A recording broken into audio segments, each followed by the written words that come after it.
Bobby Chemmanur international jewellers ഷോറൂമുകളിൽ butterfly diamond fest season 3 December 1 മുതൽ 31 വരെ. ഡയമണ്ട് ആഭരണങ്ങൾക്ക് 50% വരെ ഡിസ്കൗണ്ട്. ഡയമണ്ട് ആഭരണങ്ങൾ വാങ്ങുമ്പോൾ സ്വർണ്ണ നാണയങ്ങൾ, smart watch, smart phone, oxygen റിസോർട്ടിൽ കുടുംബത്തോടൊപ്പം 2 ദിവസം താമസം എന്നീ സമ്മാനങ്ങൾ. 10 ലക്ഷം രൂപയ്ക്ക് മുകളിൽ ഡയമണ്ട് ആഭരണങ്ങൾ വാങ്ങുമ്പോൾ ലക്ഷദ്വീപിലേക്ക് ടൂർ പോകാൻ അവസരം. കൂടാതെ നറുക്കെടുപ്പിലൂടെ തിരഞ്ഞെടുക്കപ്പെടുന്ന കുടുംബങ്ങൾക്ക് വിദേശയാത്ര, 10 കസ്റ്റമേഴ്സിന് ഡയമണ്ട് റിംഗ്, 5 കസ്റ്റമേഴ്സിന് സ്വർണ്ണ നാണയങ്ങൾ, ഓക്സിജൻ റിസോർട്ടിൽ 2 ദിവസം താമസം എന്നിങ്ങനെ ആകർഷകമായ സമ്മാനങ്ങൾ. ഡയമണ്ട് ആഭരണങ്ങൾ വാങ്ങൂ, നിരവധി സമ്മാനങ്ങൾ നേടൂ. Bobby Chemmanur international Jewellers.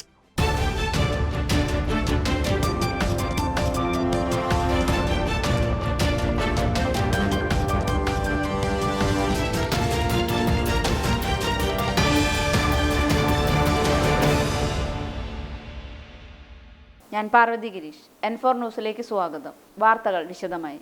Ottapalam revenue ഡിവിഷന്റെ 66ാമത് സബ് കളക്ടറായി ഡോക്ടർ മിഥുൻ പ്രേംരാജ് ചുമതലയേറ്റു.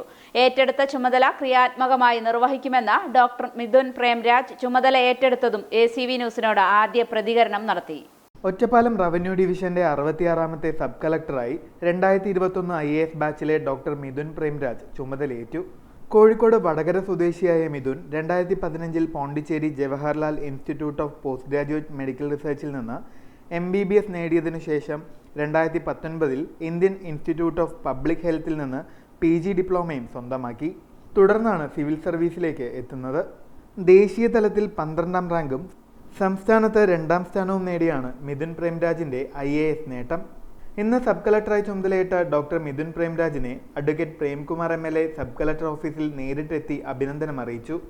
കാസർഗോഡ് അസിസ്റ്റന്റ് കളക്ടറായി ഔദ്യോഗിക ജീവിതം ആരംഭിച്ച ഡോക്ടർ മിഥുൻ പ്രേംരാജ് 2 മാസക്കാലം കേന്ദ്ര ആരോഗ്യ കുടുംബക്ഷേമ മന്ത്രാലയത്തിൽ അസിസ്റ്റന്റ് സെക്രട്ടറിയായി പ്രവർത്തിച്ചതിനു ശേഷമാണ് ഒറ്റപ്പാലം സബ് കളക്ടറായി നിയമനം. ഒറ്റപ്പാലം റവന്യൂ ഡിവിഷന് പുറമെ അട്ടപ്പാടിയുടെ nodal officer, Palakkad medical college എന്നിവയുടെ അധിക ചുമതല കൂടിയുള്ളതിനാൽ ഭാരിച്ച ഉത്തരവാദിത്വമാണ് താൻ ഏറ്റെടുക്കുന്നതെന്നും കൂട്ടായ പ്രവർത്തനത്തിലൂടെ ഏറ്റെടുത്ത ചുമതല ക്രിയാത്മകമായി നിറവേറ്റുമെന്നും ഡോക്ടർ മിഥുൻ പ്രേംരാജ് ACV ന്യൂസിനോട് പറഞ്ഞു. ഞാനിവിടെ ഒറ്റപ്പാലം റവന്യൂ ഡിവിഷൻ സബ് കളക്ടറായി ചാർജെടുത്തിരിക്കുകയാണ്. ഇതിനു മുമ്പ് ഒട്ടനവധി ധർമ്മനാമടക്കം ഒട്ടനവധി കഴിവ് തെളിയിച്ച പ്രഗത്ഭരായ IAS ഓഫീസർമാർ ഇരുന്ന പദവിയാണ്. അത് മുന്നോട്ട് കൊണ്ടുപോകാൻ സാധിക്കും എന്ന് വിശ്വസിക്കുന്നു. നമ്മുടെ സർക്കാരിൻ്റെയോ നമ്മുടെ ജനങ്ങളുടെയോ ക്ഷേമത്തിന് വേണ്ടി എല്ലാ രീതിയിലും പ്രവർത്തിക്കാൻ നമ്മുടെ ഓഫീസിലെ എല്ലാ സ്റ്റാഫിൻ്റെയും പൂർണ്ണ സഹകരണത്തോടെയും അവരുടെ സഹായത്തോടെയും ചെയ്യാൻ സാധിക്കുമെന്ന് പ്രതീക്ഷിക്കുന്നു. അതോടൊപ്പം തന്നെ അനവധി ചാർജുകളും ഈ സബ് ഡിവിഷനുണ്ട്. അട്ടപ്പാടി ആയാലും മെഡിക്കൽ കോളേജ് ആയാലും മറ്റ് ചാർജുകൾ അതിലും പൂർണ്ണ ശ്രദ്ധയും എല്ലാ എൻ്റെ പൂർണ്ണമായ എഫേർട്ടും അതിൽ കൊടുക്കാൻ സാധിക്കുമെന്ന് ഞാൻ വിശ്വസിക്കുന്നു. പൊതുജനങ്ങൾക്കും നമ്മുടെ നാടിൻ്റെ പുരോഗതിയിൽ വളരെയധികം പങ്കുണ്ട്. എല്ലാവരും നമ്മുടെ അഡ്മിനിസ്ട്രേഷൻ, ജില്ലാ ഭരണകൂടത്തെ നമ്മുടെ നാടിന് വേണ്ടി മുന്നോട്ട് കൊണ്ടുപോകാൻ എല്ലാവരും സഹകരിക്കണം, സഹായിക്കണം. എല്ലാവർക്കും 1 വർഷവും 10 മാസവും നീണ്ട ഒറ്റപ്പാലം സബ് കളക്ടറായുള്ള സേവനത്തിനു ശേഷം ഭൂഗർഭ ജല ഡയറക്ടറായി സ്ഥലം മാറ്റം കിട്ടിപ്പോകുന്ന ധർമ്മലശ്രീ IASനെ അഡ്വക്കേറ്റ് പ്രേംകുമാർ MLA മൊമന്റോ നൽകി ആദരിച്ചു. ഒറ്റപ്പാലം റവന്യൂ ഡിവിഷൻ ഓഫീസിന് ISO അംഗീകാരം കൂടി നേടിക്കൊടുത്താണ് sub collector Dharmalasree IAS Ottapalam sub collector എന്ന സ്ഥാനത്ത് നിന്നും പടിയിറങ്ങുന്നത്. ധർമ്മലശ്രീ IASന്റെ സേവന കാലയളവ് പൂർത്തിയാകുന്ന ദിവസമായ ഇന്നലെയാണ് ഇന്റർനാഷണൽ ഓർഗനൈസേഷൻ ഫോർ സ്റ്റാൻഡർഡൈസേഷന്റെ അംഗീകാരം ഒറ്റപ്പാലം റവന്യൂ ഡിവിഷനെ തേടിയെത്തുന്നത്. 1 വർഷവും 10 മാസവും നീണ്ട ഒറ്റപ്പാലം സബ് കളക്ടറായുള്ള സേവനത്തിനു ശേഷമാണ് ഭൂഗർഭ ജലവകുപ്പ് ഡയറക്ടറായി സ്ഥലം മാറ്റം കിട്ടിപ്പോകുന്നത്. അഡ്വക്കേറ്റ് പ്രേംകുമാർ MLA സബ് കളക്ടറുടെ ഓഫീസിൽ നേരിട്ടെത്തി ധർമ്മലശ്രീ IASന് മൊമന്റോ നൽകി ആദരമറിയിച്ചു. അട്ടപ്പാടി മേഖലയുടെ നോഡൽ ഓഫീസറായും പ്രവർത്തിച്ചിരുന്ന ധർമ്മലശ്രീ IAS പാലക്കാട് മെഡിക്കൽ കോളേജിന്റെ പ്രത്യേക ചുമതലയും വഹിച്ചിരുന്നു. വയോജന സംരക്ഷണ പ്രവർത്തനങ്ങളിൽ കാഴ്ചവെച്ച മികവിന് സംസ്ഥാനത്തെ മികച്ച മെയിൻ്റനൻസ് ട്രൈബ്യൂണലിനുള്ള സാമൂഹ്യ നീതി വകുപ്പിന്റെ പുരസ്കാരം ലഭിച്ചതും ധർമ്മലശ്രീ IASന്റെ കാലത്താണ്. തന്റെ സേവന കാലയളവിൽ വയോജനങ്ങളുടെ പരാതികളിൽ ഉടൻ തീർപ്പ് കൽപ്പിക്കാൻ സാധിച്ചതും അട്ടപ്പാടി മേഖലകളിൽ നടത്തിയ ഇടപെടലുകളും തനിക്കേറെ സംതൃപ്തി നൽകുന്നവയാണെന്നും ഒറ്റപ്പാലം നഗരത്തിലെ അനധികൃത കയ്യേറ്റങ്ങൾ ഒഴിപ്പിക്കാൻ നടത്തിയ ഇടപെടലുകൾ പൂർണ്ണമായും ഫലവത്തായില്ല എന്ന ആശങ്കയും ധർമ്മലശ്രീ IAS ACV ന്യൂസിനോട് പങ്കുവച്ചു. വളരെ വർഷം experience it is very new and ഒരുപാട് പഠിച്ചിട്ടുണ്ട് ആൻഡ് വളരെ സന്തോഷത്തോടെ കൂടിയാണ് ഇറങ്ങുന്നത് ആൻഡ് ആൾസോ വിവിധ മേഖലയിൽ എനിക്ക് എക്സ്പെർട്ടൈസ് കിട്ടിയിട്ടുണ്ടായിരുന്നു, കൂടുതൽ ചുമതലകളും ഉണ്ടായിരുന്നു. അപ്പോൾ എല്ലാവിധ മേഖലയിലും നമുക്കൊരു നോളജ് അപ്ഡേഷനും അതേപോലെ ഡെസിഷൻസും ആൻഡ് പീപ്പിളിൻ്റെ എക്സ്പീരിയൻസും നല്ലവണ്ണം കിട്ടിയിട്ടുണ്ട്. And Ottapalam town support it was amazing and Attappadi it was unique experience and Pattambi അതേപോലെ മണ്ണാർക്കാട് ആകുമ്പോൾ സ്ക്വാഡ് ടീം ആൻഡ് ഇല്ലീഗൽ കൺവേർഷൻസും പാരി ടീമും നമുക്ക് നല്ലവണ്ണം ശ്രദ്ധിക്കാൻ കഴിഞ്ഞിട്ടുണ്ട്. കയറ്റങ്ങളിൽ നമ്മൾ എൻക്രോച്ച്മെൻറ്റ്സ് കഴിഞ്ഞ തവണ പോലെ ആ സ്പീഡിൽ നമുക്ക് ഇപ്പോൾ അത്രയും ചെയ്യാൻ പറ്റിയിട്ടില്ല, അത് കുറവ് തന്നെയാണ്. ബട്ട് അതിൻ്റെ പകരം നമുക്ക് തരമാറ്റത്തിലെ കൺവേർഷൻസ് എല്ലാം നമുക്ക് ചെയ്യാൻ പറ്റിയിട്ടുണ്ടായിരുന്നു. അല്ലാതെ നമുക്ക് വേറെ ചില ഇഷ്യൂസ് സിറ്റുവേഷൻസ് ഉണ്ടായിരുന്നു ടൗണിൽ that we are able to take some decisions on that. ലക്കിടിയിലുള്ള വെള്ള പ്രശ്നങ്ങൾ ഇപ്പോൾ നമുക്ക് സോൾവ് ആക്കാൻ പറ്റിയിട്ടുണ്ടായിരുന്നു. അതേപോലെ ചെറിയ ഈ ഇൻസെക്ട് ബൈറ്റ്സിൻ്റെ ഇഷ്യൂസ് ഉണ്ടായിരുന്നു, സ്പ്രെഡിങ്ങിന് ഇഷ്യൂസ് ഉണ്ടായിരുന്നു ആ സൈഡിൽ അനങ്ങനായി. സോ അതെല്ലാം നമുക്ക് ശ്രദ്ധിക്കാൻ പറ്റിയിട്ടുണ്ടായിരുന്നു. സിറ്റുവേഷൻസ് അന്നത്തെക്കാട്ടും ഇപ്പോൾ വേറെയാണ്. ഒറ്റപ്പാലത്ത് MDMA വിൽപ്പന നടത്താനുള്ള ശ്രമത്തിനിടെ യുവാവിനെ ഒറ്റപ്പാലം പോലീസ് അറസ്റ്റ് ചെയ്തു. ഒറ്റപ്പാലം പോലീസിനും ജില്ലാ ലഹരിവിരുദ്ധ സ്ക്വാഡിനും ലഭിച്ച രഹസ്യ വിവരത്തിന്റെ അടിസ്ഥാനത്തിൽ നടത്തിയ പരിശോധനയിലാണ് അമ്പലപ്പാറയിൽ 30 ഗ്രാമോളം വരുന്ന MDMA വിൽപ്പന നടത്താനുള്ള ശ്രമത്തിനിടെ ഈസ്റ്റ് ഒറ്റപ്പാലം പൂളക്കൊണ്ട് കൊരട്ടിയിൽ വീട്ടിൽ 39 വയസ്സുകാരനായ നൌഷാദിനെ ഒറ്റപ്പാലം പോലീസ് അറസ്റ്റ് ചെയ്തത്. പിടിച്ചെടുത്ത MDMAക്ക് 1 ലക്ഷത്തിലേറെ വില വരുമെന്നും നൌഷാദിന്റെ പേരിൽ മുൻപും സമാനമായ കേസുണ്ടെന്നും പോലീസ് അറിയിച്ചു. SIമാരായ VR ജയൻ, AK താഹിർ എന്നിവരുടെ നേതൃത്വത്തിലായിരുന്നു അറസ്റ്റ്. പോലീസ് ഇൻസ്പെക്ടർ M സുജിത്തിന്റെ നേതൃത്വത്തിലാണ് തുടരന്വേഷണം. ഇനിയൊരിടവേള.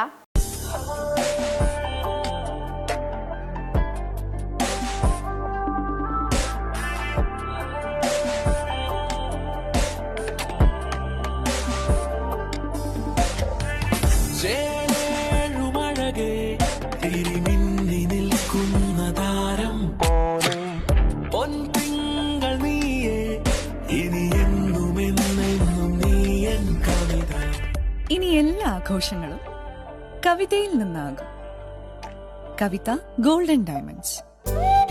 സ്വർണം അമൂല്യമാണ്. ആ മൂല്യം തിരിച്ചറിഞ്ഞവർ വേണം നമ്മുടെ സ്വർണം സംരക്ഷിക്കാൻ. സൂര്യ ഗോൾഡ് ലോൺ. മക്കളുടെ കോളേജ് ഫീസ്, എമർജൻസി ആവശ്യങ്ങൾ, വിവാഹം തുടങ്ങിയ സാമ്പത്തിക ആവശ്യങ്ങൾക്ക് എന്തിന് ടെൻഷൻ അടിച്ച് വിഷമിച്ചിരിക്കണം?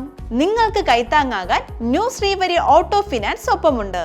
പുതിയതും പഴയതുമായ വാഹനങ്ങൾക്ക് ആകർഷകമായ വായ്പാ സ്കീമുകൾ ഞങ്ങൾ നൽകുന്നു.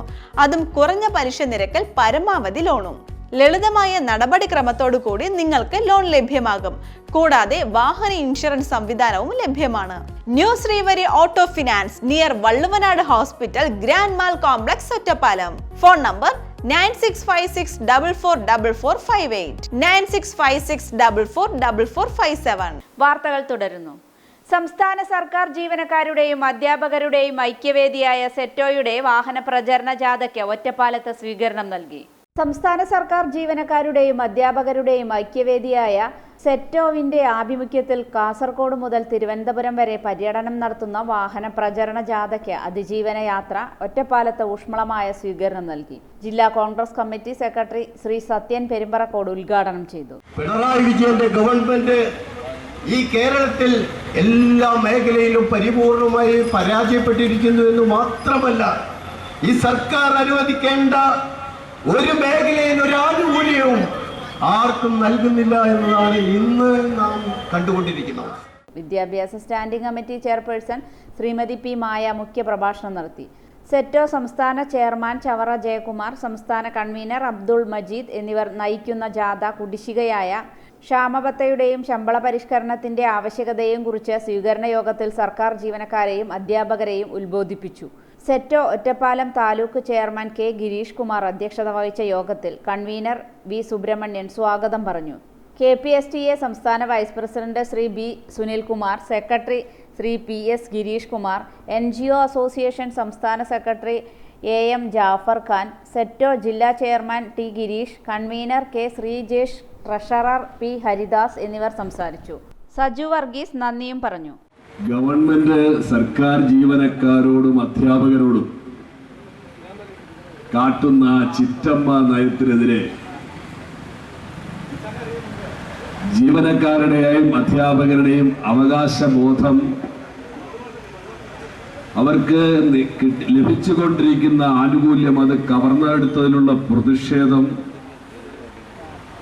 അതുപോലെ തന്നെ അതിരൂക്ഷമായ വിലക്കയറ്റം ഉൾപ്പെടെ സംസ്ഥാനത്തെ വിദ്യാഭ്യാസ രംഗത്ത്, ഉന്നത വിദ്യാഭ്യാസ രംഗത്ത് ഒക്കെയുള്ള പ്രശ്നങ്ങൾ പൊതുസമൂഹത്തിലും ജനമധ്യത്തിലുമൊക്കെ പറയുന്നതിനും അവരെ കേൾക്കുന്നതിനും പിന്തുണയാർജിക്കുന്നതിനും വേണ്ടിയാണ് എത്തിച്ചേർന്നിട്ടുള്ളത്. ഉന്നത വിദ്യാഭ്യാസ രംഗത്ത് കേരളത്തിൽ വലിയ ആശങ്കയാണുള്ളത്. നമ്മുടെ കുട്ടികൾ കൂട്ടം കൂട്ടമായി രാജ്യം വിട്ടു പോകുന്നു. കേരളം ഒരു വൃദ്ധസദനമായി മാറാൻ പോകുന്നു. സംസ്ഥാനത്തെ സിവിൽ സർവീസിലെ നിലയും വ്യത്യസ്തമല്ല. പൊതുമേഖലാ സ്ഥാപനങ്ങൾ ഒന്നൊന്നായി ഇല്ലാതാവുകയാണ്. ജില്ലാതല കായിക സമ്മിറ്റ് അഡ്വക്കേറ്റ് പ്രേംകുമാർ MLA ഉദ്ഘാടനം ചെയ്തു. കായിക രംഗത്തെ ശക്തിപ്പെടുത്താൻ ഉതകുന്ന ആശയങ്ങൾ പങ്കുവച്ച് ജില്ലാ പഞ്ചായത്ത് ഹാളിൽ പാലക്കാട് ജില്ലാ സ്പോർട്സ് കൗൺസിലിന്റെ ആഭിമുഖ്യത്തിൽ ജില്ലാതല കായിക സമ്മിറ്റ് നടന്നു. ജനകീയ പങ്കാളിത്തത്തോടെ തദ്ദേശ സ്വയംഭരണ സ്ഥാപനങ്ങളുടെ സാധ്യത കൂടി ഉപയോഗപ്പെടുത്തി സാക്ഷരതാ പ്രസ്ഥാനത്തിന്റെ മാതൃകയിൽ കായിക രംഗത്ത് വിവിധ പദ്ധതികൾ ആസൂത്രണം ചെയ്ത് നടപ്പാക്കുക എന്ന ലക്ഷ്യത്തോടെ സംസ്ഥാന സർക്കാർ ജനുവരി 23 മുതൽ 26 വരെ നടത്തുന്ന ഇന്റർനാഷണൽ സ്പോർട്സ് സമ്മിറ്റ് കേരള 2024ന്റെ ഭാഗമായാണ് ജില്ലാ സ്പോർട്സ് സമ്മിറ്റ് സംഘടിപ്പിച്ചത്. വ്യത്യസ്തങ്ങളായ കായിക ഇനങ്ങളെയെല്ലാം പ്രോത്സാഹിപ്പിക്കുന്ന ജനകീയമായ കായിക സംസ്കാരത്തെ ശക്തിപ്പെടുത്താൻ ഉതകുന്ന പ്രവർത്തനങ്ങൾ നടത്താൻ സാധിക്കണമെന്ന് ജില്ലാ പഞ്ചായത്ത് ഹാളിൽ നടന്ന ജില്ലാ സ്പോർട്സ് സമ്മിറ്റ് ഉദ്ഘാടനം ചെയ്തുകൊണ്ട് അഡ്വക്കേറ്റ് കെ പ്രേംകുമാർ MLA പറഞ്ഞു. കായിക അധ്യാപകരും പരിശീലകരും ജനപ്രതിനിധികളും ഉദ്യോഗസ്ഥരും ഒത്തുചേർന്ന് നാടിൻ്റെ കായിക മേഖലയെ ശക്തിപ്പെടുത്തി മുന്നോട്ട് കൊണ്ടുപോകാനുള്ള ശ്രമമാണ് നടത്തുന്നതെന്ന് MLA കൂട്ടിച്ചേർത്തു. വിവിധ മേഖലയിലുള്ളവരെ കായിക രംഗത്തേക്ക് കൂട്ടിച്ചേർക്കുകയാണ് ലക്ഷ്യം. കായിക രംഗത്തെ ഭൗതിക സാഹചര്യം മെച്ചപ്പെടുത്തുന്നതിനുള്ള നിരവധി ഇടപെടലുകൾ സർക്കാർ നടത്തി. കഴിയുന്നതും ഡിസംബറിൽ തന്നെ പഞ്ചായത്ത് മുനിസിപ്പാലിറ്റി തലത്തിൽ സമ്മിറ്റ് നടത്തണം. അതിൽ കായിക താരങ്ങൾ, കായിക അസോസിയേഷൻ പ്രതിനിധികൾ, വിവിധ വകുപ്പ് ഉദ്യോഗസ്ഥർ എന്നിവരെ പങ്കെടുപ്പിക്കണം. പഞ്ചായത്ത് തല സമ്മിറ്റുകളെ മികവുള്ള സമ്മിറ്റുകളാക്കി മാറ്റാൻ സാധിക്കണം. കായിക രംഗത്തെ മെഡൽ എന്നതിനപ്പുറത്ത് ആരോഗ്യമുള്ള മനസ്സും ആരോഗ്യമുള്ള ശരീരവും കായിക രംഗത്തോട് ആഭിമുഖ്യവും പുലർത്തുന്ന തലമുറ ഉണ്ടാവണമെന്നും MLA പറഞ്ഞു. Kerala state sports council vice president MR Ranjith കായിക നയം, കായിക സമ്പദ്ഘടന എന്ന വിഷയത്തിൽ മുഖ്യപ്രഭാഷണം നടത്തി. ഒരു തദ്ദേശ ഭരണ സ്ഥാപനത്തിന്റെ മുൻകൈയിൽ ഒരു കായിക പദ്ധതിയെങ്കിലും ഒരു പഞ്ചായത്തിൽ നടപ്പാക്കാൻ നിർദ്ദേശമുണ്ട്. ഓപ്പൺ ജിം, സൈക്കിൾ ട്രാക്ക്, നീന്തൽ പരിശീലന വ്യായാമ സംവിധാനം, നടപ്പാത എന്നിവയും പഞ്ചായത്ത് തലത്തിൽ നടപ്പാക്കണം. ജില്ലാതല സമ്മിറ്റിൽ ജില്ലാ പഞ്ചായത്ത് പ്രസിഡന്റ് കെ ബിനുമോൾ അധ്യക്ഷയായി. MLA-മാരായ പി മമ്മിക്കുട്ടി, കെ ശാന്തകുമാരി എന്നിവർ ആശംസകൾ അർപ്പിച്ചു. ജില്ലാ കളക്ടർ ഡോക്ടർ S ചിത്ര വിശിഷ്ടാതിഥിയായി. ജില്ലാ sports council vice president C Haridas, ജില്ലാ sports council secretary S Rajendran Nair, സംസ്ഥാന സ്പോർട്സ് കൗൺസിൽ പ്രതിനിധി M രാമചന്ദ്രൻ, ജില്ലാ സ്പോർട്സ് കൗൺസിൽ എക്സിക്യൂട്ടീവ് കമ്മിറ്റി മെമ്പർമാരായ A Jabbar Ali, PC Eliyamma, A Thulasidas, വിവിധ പഞ്ചായത്ത് സെക്രട്ടറിമാർ, പ്രസിഡന്റുമാർ, ജനപ്രതിനിധികൾ, ഉദ്യോഗസ്ഥർ, കായിക അധ്യാപകർ, വിവിധ കായിക അസോസിയേഷൻ ഭാരവാഹികൾ, കായിക പ്രേമികൾ എന്നിവർ പങ്കെടുത്തു. റോഡരികിൽ മാലിന്യം വലിച്ചെറിയുന്നതിനെതിരെ കർശന നടപടിയുമായി വാണിയംകുളം ഗ്രാമപഞ്ചായത്ത്. പൊതുസ്ഥലത്ത് മാലിന്യം നിക്ഷേപിക്കുന്നവർക്കെതിരെ കർശന നടപടിയുമായി വാണിയംകുളം ഗ്രാമപഞ്ചായത്ത്. മാലിന്യം വലിച്ചെറിയുകയോ കത്തിക്കുകയോ ചെയ്യുന്നവരുടെ വിവരങ്ങൾ ഫോട്ടോ, വീഡിയോ സഹിതം പഞ്ചായത്ത് പുറപ്പെടുവിക്കുന്ന വാട്സാപ്പ് നമ്പറിൽ അയച്ചു നൽകുന്നവർക്ക് പിഴ ഈടാക്കുന്ന തുകയുടെ 25% പാരിതോഷികമായി നൽകുമെന്ന് വാണിയംകുളം ഗ്രാമപഞ്ചായത്ത് പ്രസിഡന്റ് K ഗംഗാധരൻ പറഞ്ഞു. വാണിയംകുളം ഗ്രാമപഞ്ചായത്ത് സംസ്ഥാന ഗവൺമെൻറ്റിൻ്റെ ഉത്തരവിൻ്റെ ഭാഗമായി വലിച്ചെറിയൽ മുക്ത കേരളം, ശുചിത്വ കേരളം 2025 കൈവരിക്കുക എന്ന ലക്ഷ്യത്തോടു കൂടി പരിസരത്ത് മാലിന്യം വലിച്ചെറിയുകയോ അതുപോലെ തന്നെ വേസ്റ്റുകൾ പൊതു ഇടങ്ങളിൽ നിക്ഷേപിക്കുകയോ ചെയ്യുന്ന ആളുകളുടെ വീഡിയോ എടുത്ത് പഞ്ചായത്തിന് അറിയിക്കുകയാണെങ്കിൽ അവരിൽ നിന്ന് ഈടാക്കുന്ന പിഴയുടെ 25%, 2500 രൂപയോ ആ പിഴ ഈടാക്കുന്ന സംഖ്യയിൽ നിന്ന് ഈ വിവരം നൽകുന്ന ആളുകൾക്ക് നൽകാൻ വേണ്ടി 24/6/2023 ചേർന്ന ഭരണസമിതി യോഗം തീരുമാനിച്ചിട്ടുണ്ട്. വിവരം നൽകുന്ന ആളുകളുടെ വിവരങ്ങൾ പഞ്ചായത്ത് രഹസ്യമായി സൂക്ഷിക്കും.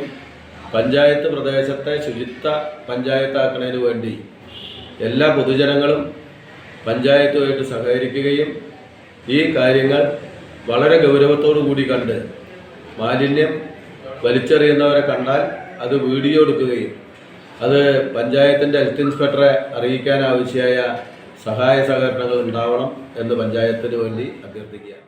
മിതം 2.0 ഊർജ്ജ സംരക്ഷണ സാക്ഷരതാ യജ്ഞം നടന്നു. പൊതുവിദ്യാഭ്യാസ വകുപ്പ് BHSE വിഭാഗം national service scheme Kerala energy management സെന്ററുമായി സഹകരിച്ച് മരുത റോഡ് GVHSSൽ മിതം 2.0 ഊർജ്ജ സംരക്ഷണ സാക്ഷരതാ പരിപാടി സംഘടിപ്പിച്ചു. മരുത റോഡ് ഗ്രാമപഞ്ചായത്ത് വാർഡ് മെമ്പർ P. ദീപ ഉദ്ഘാടനം ചെയ്തു. PTA president C. സ്വാമിദാസൻ അധ്യക്ഷനായി.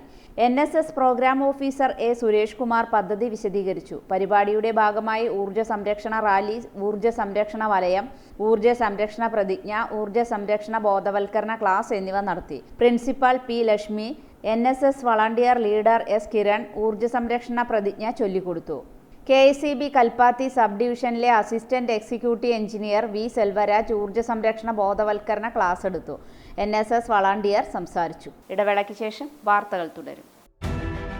ബോബി ചെമ്മണ്ണൂർ ഇന്റർനാഷണൽ ജ്വല്ലേഴ്സ് ഷോറൂമുകളിൽ butterfly diamond fest season 3 December 1 മുതൽ 31 വരെ. ഡയമണ്ട് ആഭരണങ്ങൾക്ക് 50% വരെ ഡിസ്കൗണ്ട്. ഡയമണ്ട് ആഭരണങ്ങൾ വാങ്ങുമ്പോൾ സ്വർണ്ണ നാണയങ്ങൾ, smart watch, smart phone, oxygen റിസോർട്ടിൽ കുടുംബത്തോടൊപ്പം 2 ദിവസം താമസം എന്നീ സമ്മാനങ്ങൾ. 10 ലക്ഷം രൂപയ്ക്ക് മുകളിൽ ഡയമണ്ട് ആഭരണങ്ങൾ വാങ്ങുമ്പോൾ ലക്ഷദ്വീപിലേക്ക് ടൂർ പോകാൻ അവസരം. കൂടാതെ നറുക്കെടുപ്പിലൂടെ തിരഞ്ഞെടുക്കപ്പെടുന്ന കുടുംബങ്ങൾക്ക് വിദേശയാത്ര, 10 കസ്റ്റമേഴ്സിന് ഡയമണ്ട് റിംഗ്, 5 കസ്റ്റമേഴ്സിന് സ്വർണ്ണ നാണയങ്ങൾ, ഓക്സിജൻ റിസോർട്ടിൽ 2 ദിവസം താമസം എന്നിങ്ങനെ ആകർഷകമായ സമ്മാനങ്ങൾ. ഡയമണ്ട് ആഭരണങ്ങൾ വാങ്ങൂ, നിരവധി സമ്മാനങ്ങൾ നേടൂ. Bobby Chemmanur international Jewellers. നിങ്ങളുടെ ഓരോ യാത്രകളിലും ഒപ്പം ചേർന്നുകൊണ്ട് യാത്രാ ഇടവേളകളെ വിസ്മയകരമാക്കാൻ പാലക്കാട് തൃശൂർ ജില്ലാ അതിർത്തിയായ തിരുവില്ലാമലയിലെ ഏറ്റവും വലിയ അതിഥി മന്ദിരമായ ആനമല ഹോം സ്റ്റേസ് പ്രൗഢഗംഭീരമായ പൈതൃക തനിമയുമായാണ് അതിഥികളെ വരവേൽക്കാനായി ഒരുങ്ങിയിരിക്കുന്നത്. നഗരത്തിന്റെ തിരക്കുകളിൽ നിന്ന് മാറി പ്രകൃതി രമണീയവും ശാന്തവുമായ അന്തരീക്ഷത്തിൽ സ്ഥിതി ചെയ്യുന്ന ആനമല ഹോം സ്റ്റേസിൽ 15 മുതൽ 25ഓളം പേർക്ക് വരെ താമസിക്കുവാൻ സാധിക്കുന്ന AC മുറികൾക്കൊപ്പം തന്നെ 200ഓളം പേർക്ക് പങ്കെടുക്കാവുന്ന അവരുടെ മനസ്സിനിണങ്ങുന്ന തരത്തിലുള്ള ഫംഗ്ഷനുകൾ നടത്താനുള്ള സൗകര്യവും ഒരുക്കിയിട്ടുണ്ട്. ഏവർക്കും ആനമല ഹോം സ്റ്റേസിന്റെ ഭാഗമാവാം. Anamalas home stay. വാർത്തകൾ തുടരുന്നു. ഷൊർണൂരിൽ UDF കൺവെൻഷൻ നടന്നു. ജനങ്ങളെ നിരന്തരം വേട്ടയാടുകയാണ് കേന്ദ്ര സംസ്ഥാന സർക്കാരുകൾ ചെയ്യുന്നതെന്ന് VK ശ്രീകണ്ഠൻ MP. ഷൊർണൂർ നിയോജക മണ്ഡലം UDF കൺവെൻഷൻ ഉദ്ഘാടനം ചെയ്ത് സംസാരിക്കുകയായിരുന്നു അദ്ദേഹം. നമ്മുടെ രാജ്യത്തെ ജനങ്ങളെ ഏറ്റവും കൂടുതൽ പീഡിപ്പിക്കുകയും വെറുപ്പിൻ്റെ രാഷ്ട്രീയത്തിൻ്റെ വിത്ത് രാജ്യം മുഴുവൻ പാകുകയും ചെയ്യുക എന്നുള്ളത് ഒരു ജനാധിപത്യ മതേതര സർക്കാരിന് ചേർന്നതല്ല. ആ മതേതര ജനാധിപത്യ രാജ്യത്ത് ജനാധിപത്യത്തിലൂടെ അധികാരത്തിൽ വന്ന നരേന്ദ്രമോദിയുടെ BJPയുടെ സർക്കാർ ജനനന്മയല്ല ലക്ഷ്യമാക്കുന്നത്, അധികാരത്തിനു വേണ്ടി എന്തും ചെയ്യുന്ന ഒരു ഭരണകൂടമായി മാറിയിരിക്കുകയാണ്. ജനദ്രോഹത്തിൻ്റെ കാര്യത്തിലാണെങ്കിൽ നമ്മുടെ രാജ്യത്ത് ഇങ്ങനെ ഒരു ഗവൺമെൻറ് ഉണ്ടായിട്ടുണ്ട്.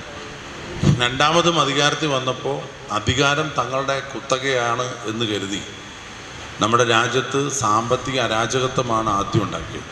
നോട്ട് നിരോധനം, പിന്നീട് വന്ന പ്രളയവും പ്രകൃതി ദുരന്തങ്ങളും, പിന്നീട് വന്ന കോവിഡ് മഹാമാരി, ഇതെല്ലാം കൊണ്ടും പാവപ്പെട്ട സാധാരണക്കാരായ കോടിക്കണക്കിന് ജനങ്ങളാണ് ദുരിതത്തിലായിരിക്കുന്നത്. അപ്പം ആ പാവപ്പെട്ട സാധാരണക്കാരായ ആളുകളെയാണ് ഏറ്റവും കൂടുതൽ ഗവൺമെൻറ് ദ്രോഹിക്കുന്നത്. ഹിന്ദു മുസ്ലിമാണ് മുദ്രാവാക്യം. രാജ്യത്ത് കൂടുതൽ ഹിന്ദുക്കളാണ്. ആ ഹിന്ദു സമുദായത്തിൽപ്പെട്ട പാവപ്പെട്ട ആളുകളാണ് എരുതിയിൽ നിന്നും വറചട്ടിയിലേക്ക് എടുത്തെറിയപ്പെടുന്നത്. UDF നിയോജക മണ്ഡലം ചെയർമാൻ ഹരിശങ്കർ അധ്യക്ഷത വഹിച്ച യോഗത്തിൽ UDF ജില്ലാ ചെയർമാൻ മരക്കാർ മാരായമംഗലം മുഖ്യാതിഥിയായി. അബ്ദുറഹ്മാൻ, ബാലഗോപാൽ, മറ്റ് ജില്ലാ നേതാക്കൾ തുടങ്ങിയവർ പങ്കെടുത്തു. മങ്കര ഗ്രാമപഞ്ചായത്തിൽ ജനറൽ ബോഡി യോഗം ചേർന്നു. മങ്കര ഗ്രാമപഞ്ചായത്തിലെ കാർഷിക രംഗത്ത് കർഷകർക്ക് എന്നും ഒരു മുതൽക്കൂട്ടായി പ്രവർത്തിച്ചു വരുന്ന കാർഷിക കർമ്മസേനയുടെ വാർഷിക ജനറൽ ബോഡി യോഗം മങ്കര ഗ്രാമപഞ്ചായത്ത് കൃഷിഭവനിൽ വെച്ച് സംഘടിപ്പിച്ചു. പരിപാടിയുടെ ഔപചാരിക ഉദ്ഘാടനം ഗ്രാമപഞ്ചായത്ത് പ്രസിഡന്റ് MN ഗോകുൽദാസ് നിർവഹിച്ചു.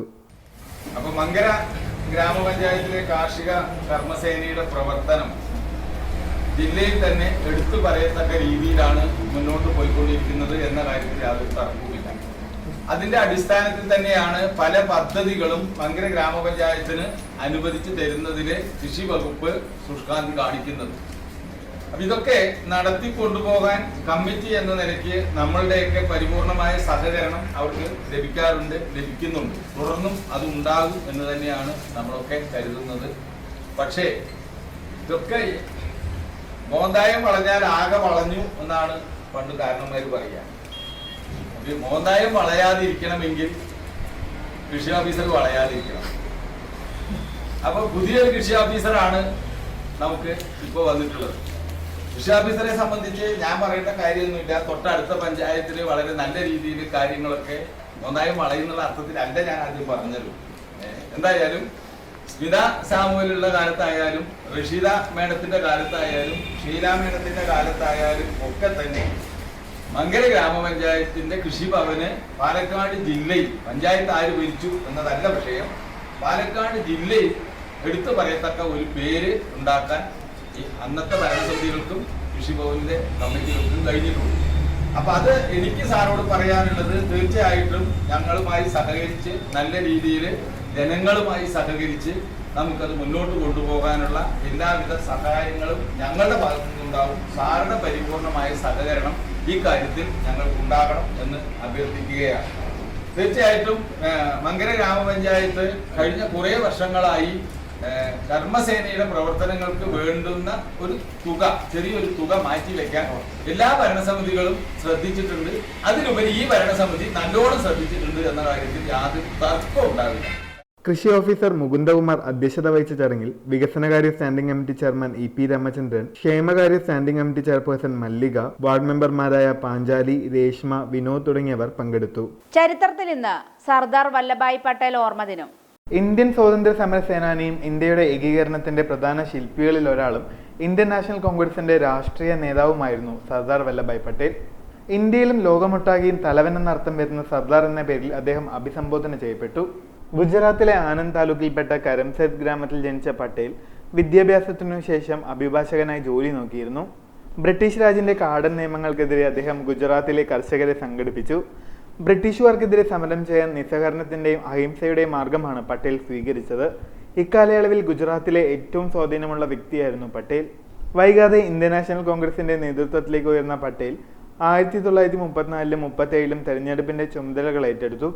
ഇന്ത്യ വിഭജനത്തിനു ശേഷം പഞ്ചാബിലെയും ഡൽഹിയിലെയും അഭയാർത്ഥികളെ പുനരധിവസിപ്പിക്കുക എന്ന ചുമതല ഇന്ത്യയുടെ പ്രഥമ ഉപപ്രധാനമന്ത്രിയും പിന്നീട് ആഭ്യന്തരമന്ത്രിയുമായ പട്ടേലിനായിരുന്നു. ശിഥിലമായി കിടന്നിരുന്ന സ്വതന്ത്ര ഇന്ത്യയെ ഒരുമിപ്പിക്കാനുള്ള ശ്രമങ്ങൾക്ക് നേതൃത്വം നൽകിയത് പട്ടേലായിരുന്നു. 565ഓളം സ്വയംഭരണാവകാശമുള്ള നാട്ടുരാജ്യങ്ങളെ നയതന്ത്രം കൊണ്ട് പട്ടേൽ ഇന്ത്യ യൂണിയന്റെ കൊടക്കീഴിൽ കൊണ്ടുവന്നു. 1875 ഒക്ടോബർ 31 ഗുജറാത്തിലെ ആനന്ദ് താലൂക്കിൽപ്പെട്ട കരംസദ ഗ്രാമത്തിൽപ്പെട്ട ഒരു കർഷക കുടുംബത്തിലാണ് വല്ലഭായ് പട്ടേൽ ജനിച്ചത്. പട്ടീദാർ വംശജരായിരുന്നു അദ്ദേഹത്തിന്റെ കുടുംബം. അച്ഛൻ ജാബേർഭായ് പട്ടേൽ 1857 ഒന്നാം സ്വാതന്ത്ര്യ സമരത്തിൽ ഝാൻസി റാണിയുടെ സൈന്യത്തിൽ ബ്രിട്ടീഷുകാർക്കെതിരെ യുദ്ധം ചെയ്ത ആളായിരുന്നു വല്ലഭായുടെ പിതാവ്. നദിയാദ്, പെറ്റ്ലാദ്, ബോസാദ് എന്നിവിടങ്ങളിലായിരുന്നു വിദ്യാഭ്യാസം. സ്കൂൾ വിദ്യാഭ്യാസ കാലത്ത് തന്നെ അനീതിക്കെതിരെ ശബ്ദമുയർത്താൻ വല്ലഭായ് മടിച്ചിരുന്നില്ല. 22ാമത്തെ വയസ്സിലാണ് പട്ടേൽ തന്റെ മെട്രിക്കുലേഷൻ വിജയിക്കുന്നത്. ഒരു ബാരിസ്റ്റർ ആവണമെന്നായിരുന്നു പട്ടേലിന്റെ ആഗ്രഹം. കഠിനാധ്വാനം കൊണ്ട് പട്ടേൽ 2 വർഷം കൊണ്ട് ബാരിസ്റ്റർ ബിരുദം കരസ്ഥമാക്കി. കുറേ നാളത്തെ പരിശ്രമം കൊണ്ട് നല്ല അഭിഭാഷകൻ എന്ന പേര് സമ്പാദിക്കാൻ അദ്ദേഹത്തിന് കഴിഞ്ഞു. ഗോദ്ര, ബോസാദ്, ആനന്ദ് എന്നിവിടങ്ങളിൽ പട്ടേൽ അഭിഭാഷക വൃത്തി ചെയ്തു. ബോസാദിലെ എഡ്വേർഡ് മെമ്മോറിയൽ സ്കൂളിന്റെ സ്ഥാപകരിൽ ഒരാളും ആദ്യ ചെയർമാനും പട്ടേലായിരുന്നു. തന്റെ 36ാമത്തെ വയസ്സിൽ പട്ടേൽ ലണ്ടനിലെ മെറിൽ ടെമ്പിളിൽ ഉന്നത വിദ്യാഭ്യാസത്തിനായി ചേർന്നു. ലണ്ടനിൽ നിന്നും തിരിച്ചു വന്ന പട്ടേൽ അഭിഭാഷക മേഖലയിൽ സ്വന്തമായി വിലാസമുണ്ടാക്കിയെടുത്തു. ഗാന്ധിയുടെ സ്വരാജ് എന്ന ആശയത്തിന് പിന്തുണ നൽകിക്കൊണ്ടാണ് പട്ടേൽ രാഷ്ട്രീയത്തിലേക്ക് ഇറങ്ങുന്നത്. ബ്രിട്ടനിൽ നിന്നും സ്വാതന്ത്ര്യം നേടിയെടുക്കുന്നതിനായുള്ള പെറ്റീഷനിൽ ഒപ്പുവെക്കാൻ പട്ടേൽ ജനങ്ങളോട് ആഹ്വാനം ചെയ്തു. ഏതാണ്ട് 1 മാസത്തിനു ശേഷം ഗുജറാത്തിലെ ഗോദ്രയിൽ വെച്ച് നടന്ന രാഷ്ട്രീയ സമ്മേളനത്തിൽ വെച്ചാണ് പട്ടേൽ ഗാന്ധിയുമായി കണ്ടുമുട്ടുന്നത്. ഇന്ത്യൻ നാഷണൽ കോൺഗ്രസിന്റെ ഗുജറാത്ത് വിഭാഗമായ ഗുജറാത്ത് സഭയുടെ സെക്രട്ടറിയായി ഗാന്ധിയുടെ ആശീർവാദത്തോടെ പട്ടേൽ വൈകാതെ ചുമതലയേറ്റു. ഗേദഗ്രാമത്തിൽ പൊട്ടിപ്പുറപ്പെട്ട പ്ലേഗും കടുത്തക്ഷാമവും മൂലമുണ്ടാകുന്ന ദുരിതങ്ങൾക്ക് പരിഹാരം കണ്ടെത്താൻ പട്ടേൽ മുന്നിട്ടിറങ്ങി. ഇതോടെ ഈ വാർത്താ ബുള്ളറ്റിൻ സമാപിക്കുന്നു. നമസ്കാരം.